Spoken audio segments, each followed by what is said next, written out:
Malheureusement, c'est terminé pour l'OAFIA FC de Conakry dans cette campagne africaine, notamment la Ligue des champions africaine. L'OAFIA qui avait face à lui un gros morceau du continent, en l'occurrence le Wydad Athletic Club de Casablanca. La marche était très haute pour le OAFIA FC. Pourtant, le OAFIA FC qui avait cru en ses chances de qualification après le match nul à l'aller, un but partout. Le OAFIA croyait obtenir ou créer l'exploit ici à Casablanca. Malheureusement, cela n'est pas arrivé. À l'arrivée, sur le score de 3-0, un score qui reflète forcément la physionomie de la rencontre. Du début à la fin, l'OAFIA a été dominé par cette équipe du Wydad de Casablanca. Forcément, c'était la déception sur les différents visages du OAFIA FC à l'issue de cette défaite concédée face au Wydad de Casablanca.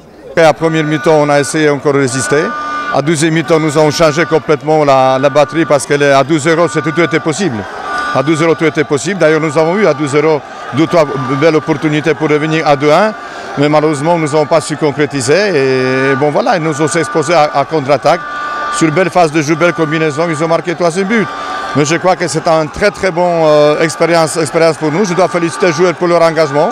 Parce qu'ils ont eu, même à 10 contre 11, on a insisté, on a allé devant, on a voulu marquer ce but. Et bon, voilà. Voilà. À mon avis, c'est un au revoir pour l'année prochaine. Au sein du staff technique, mais aussi de la direction du OAFIA FC, on tente de tirer les leçons dans l'optique de revenir très fort la saison prochaine. C'est pourquoi la déception, elle est là, oui, mais les leçons doivent être tirées, nous a confié le président délégué du OAFIA Football Club de Conakry. D'abord, nous sommes dans un processus d'apprentissage. On a vu qu'on n'est pas très loin de ce qui se fait de mieux en matière de football en Afrique. Je pense qu'on est sur la bonne voie, il faut continuer de travailler. C'est de l'apprentissage, ça passe forcément par ces matchs-là. Moi, je tire le chapeau aux garçons, ils se sont battus sans complexe devant un public hostile, comme vous avez vu, face à une grosse équipe. Mais ce qu'on peut dire, c'est que l'OAFIA est de retour. L'OAFIA qui avait franchi le premier tour en éliminant les Sénégalais de Génération Foot croyait en une qualification pour la phase de poule de la Ligue des champions africaine. Très malheureusement, cela n'est pas arrivé cette année encore. L'OAFIA qui a été éliminé aux portes de cette phase de poule par le Wydad Athletic Club de Casablanca.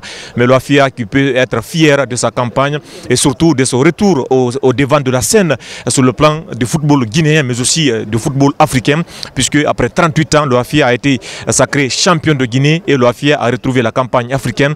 Malheureusement, face à lui, il y avait un gros morceau, un gros client du continent africain, en l'occurrence le Wydad Athletic Club de Casablanca.